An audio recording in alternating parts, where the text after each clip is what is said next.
तो नमस्कार। आज मैं के राम प्रसाद जो फैकल्टी हूँ एसटीटीसी मौलाली ऑफ साउथर्न रेलवे। आज मैं आपको ट्रैक फीड बैटरी चार्जर के बारे में बताऊंगा। ट्रैक फीड बैटरी चार्जर जो स्पेसिफिकेशन है IRSS 892013। इसका फीचर्स क्या क्या है, इसका जो बेसिक फीचर्स है वो अभी हम यहाँ पे देखेंगे। This is basically used for charging batteries of track circuits। ये ट्रैक सर्क्यूट में जो बैटरीज रहते हैं उसके चार्जिंग के लिए हम यूज करेंगे, जिसका इनपुट है 110 volts AC.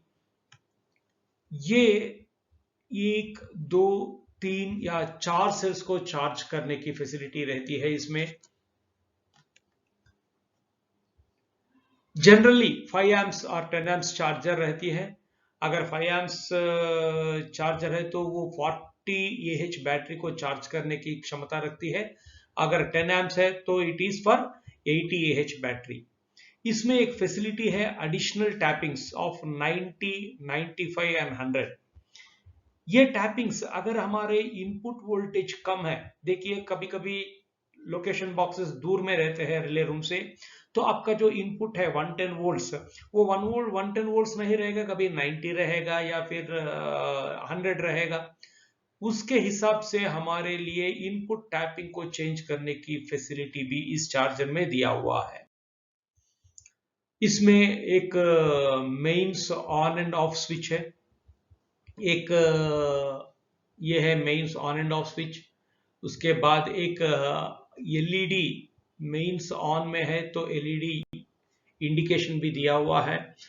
Next, A switch is provided for selecting 1, 2, 3 और 4 सेल्स। यहाँ पे ए स्विच है।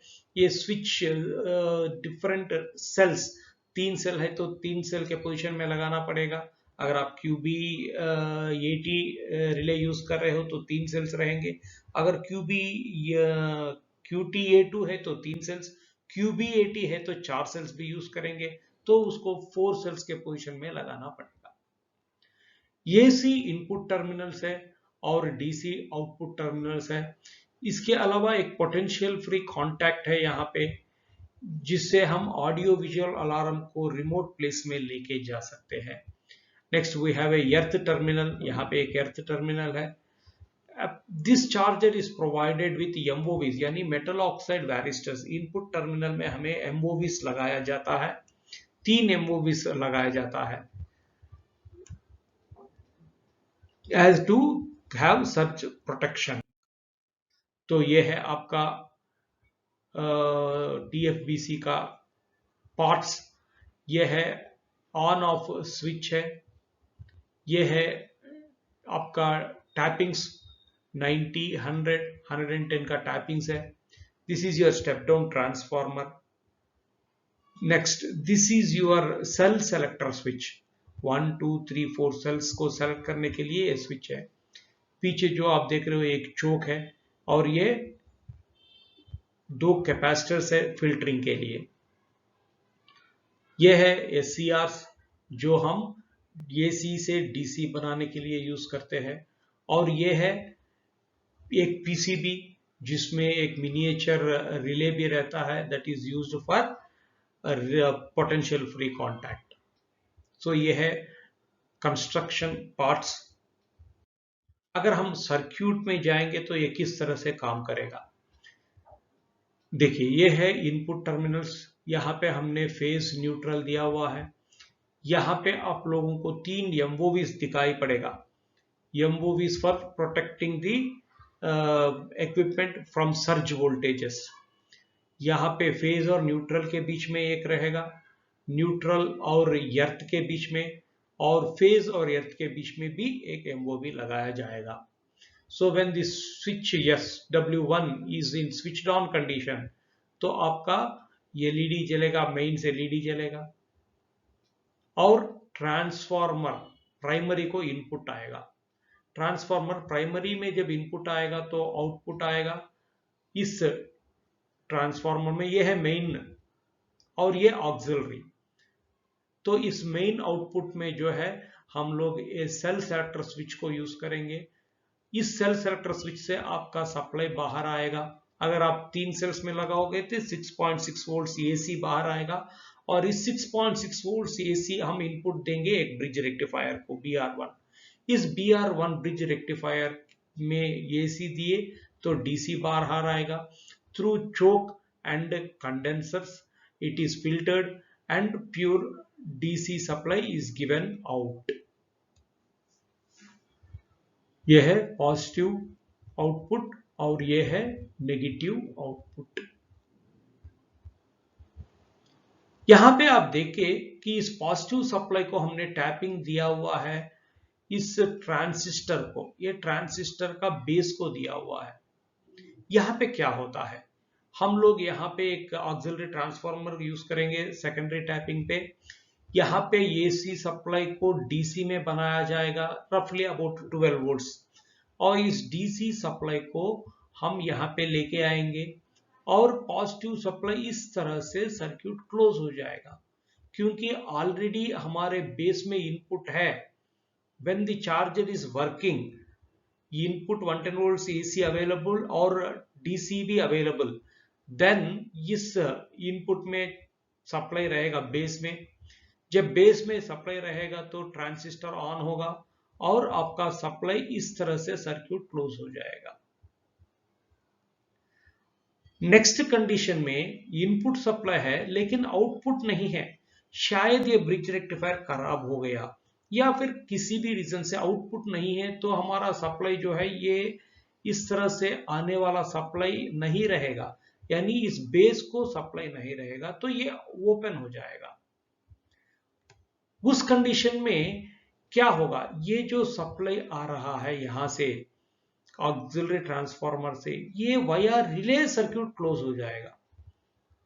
यहां पे ये है वाया रिले कॉइल, और आपका एलईडी जो फेल इंडिकेशन है वो एलईडी को भी जला के सर्किट क्लोज हो जाएगा।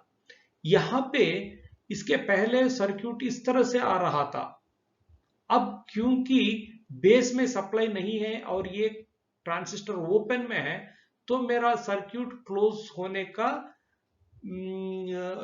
ये सप्लाई इस तरह से आएगा और इस ट्रांजिस्टर को इफेक्टिव करेगा।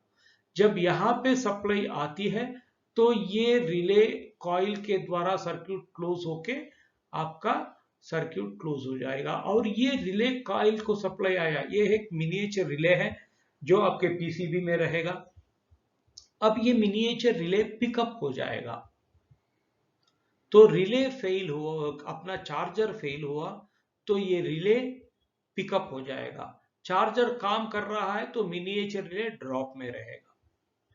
जब ड्रॉप में रहेगा तो आपका नॉर्मली क्लोज्ड कांटेक्ट जो है वो हम यूज करेंगे पोटेंशियल फ्री कांटेक्ट में। तो जब इनपुट आप 24 वोल्ट इसमें दोगे, एक्सटर्नल सब 24 वोल्ट सप्लाई, तो चार्जर जब तक काम में है तो ये कांटेक्ट मेक रहेगा और आउटपुट बाहर आएगा, और इस आउटपुट को आप लेके जाएंगे to pickup one relay in your relay room. अगर चार्जर फेल हो गया तो इनपुट रहेगा, क्योंकि ये रिले पिकअप हो गया है, ये ड्रॉप कांटेक्ट नहीं मिलेगा और आपको चार्जर फेल इंडिकेशन भी आएगा, और रिले रूम में जो आप यूज कर रहे हो उस रिले को भी ड्रॉप कर दिया जाएगा। So this is about your charger and it's working. ये पोटेंशियल फ्री कांटेक्ट वायरिंग में बहुत लोगों को कंफ्यूजन है। सो किस तरह से हम इस पोटेंशियल फ्री कांटेक्ट को यूज करेंगे, जैसे मैंने आपको बताया है, नॉर्मली हम लोग NC कांटेक्ट को यूज करेंगे, नॉर्मली क्लोज्ड कांटेक्ट यानी बैक कांटेक्ट को यूज करेंगे। तो जब हम बैक कांटेक्ट को यूज करेंगे, ये है समझिए potential free contact of one track relay, ये पोटेंशियल फ्री कांटेक्ट ऑफ 1180, इस तरह से बहुत ट्रैक सर्किट्स आप यूज करोगे। तो फाइनली आपका TFCR कब पिकअप रहेगा, when all this chargers are working. लेकिन समझिए ये 1180 का ट्रैक चार्जर डिफेक्टिव हो गया है। डिफेक्टिव बोले तो आपको इनपुट कंपलसरी है, इनपुट 110 वोल्ट है लेकिन आउटपुट नहीं है, तो ये कांटेक्ट नहीं मिलेगा, क्योंकि रिले पिकअप हो जाएगा और ये नॉर्मली क्लोज्ड कांटेक्ट नहीं मिलेगा और ये रिले आपका TCFR ड्रॉप हो जाएगा।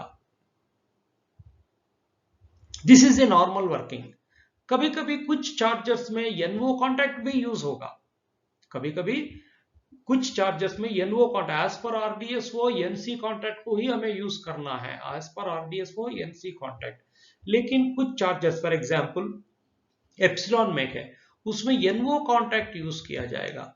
अगर आपके पास NO कांटेक्ट यूज किया हुआ है तो इसका वायरिंग इस तरह से रहेगा, बस हम इसका front contact of the miniature relay, जो मिनिएचर रिले है उसका फ्रंट कांटेक्ट हम यहां पे यूज करेंगे, अदरवाइज एवरीथिंग इज सेम।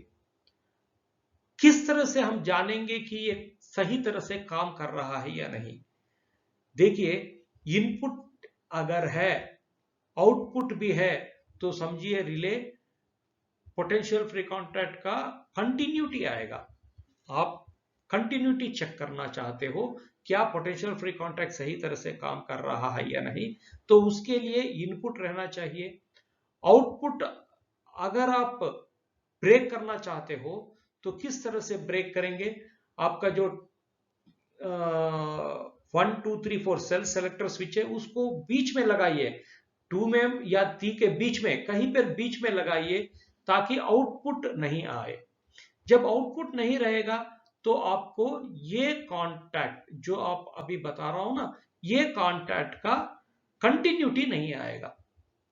अगर चार्जर काम कर रहा है तो कंटिन्यूटी रहना चाहिए, चार्जर आउटपुट नहीं है तो कंटिन्यूटी नहीं रहना चाहिए। लेकिन जनरली ये चार्जर्स में जो मिनिएचर रिले है वो सही तरह से काम नहीं करता है, वो एक मेजर प्रॉब्लम है। तो अगर आपको कंटिन्यूटी कंटिन्यूसली आ रहा है, चार्जर का आउटपुट है या नहीं, कंटिन्यूसली चार्जर कंटिन्यूटी आ रहा है, तो वो चार्जर में पोटेंशियल फ्री कांटेक्ट सही तरह से काम नहीं कर रहा है। इस तरह से आप उस कांटेक्ट को चेक कर सकते हो। So this is about your potential free contact. ये एक टेबल है, देखिए यहाँ पे डिफरेंट, जनरली मैं MFT वर्कशॉप यानी मेट्टिगुडा वर्कशॉप का चार्जर्स और एप्सिलॉन चार्जर्स को कंपेयर करके आपको बताया हुआ है, जहां पे 110 वोल्ट्स अवेलेबल। यहाँ पे अगर चार्जर सही है तो हमारा चार्जर ओके इंडिकेशन रहेगा। अगर चार्जर फेल है तो ये कांटेक्ट ब्रेक हो जाएगा, यानी उस टाइम कंडीशन में मिनिएचर रिले जो है वो पिकअप हो जाएगा और charger fail indication is transmitted to the relay. यहां पे एक ड्रॉबैक भी कह सकते हैं उसको, अगर इनपुट नहीं है और आउटपुट तो नेचुरली नहीं रहेगा, उस टाइम पे चार्जर फेल इंडिकेशन ट्रांसमिट नहीं होगा, इसमें ट्रांसमिट नहीं होगा क्योंकि इनपुट ही नहीं है, तो ट्रांसफार्मर कोई काम नहीं करेगा। लेकिन एप्सिलॉन में थोड़ा अलग है, यहां पे अगर इनपुट अवेलेबल है और चार्जर फेल हो गया है तो वो इंफॉर्मेशन हमें आएगा, अगर इनपुट नहीं है तो भी वो इंफॉर्मेशन हमें आएगा। So this is the basic difference between different type of manufacturers. So thank you. Best of luck.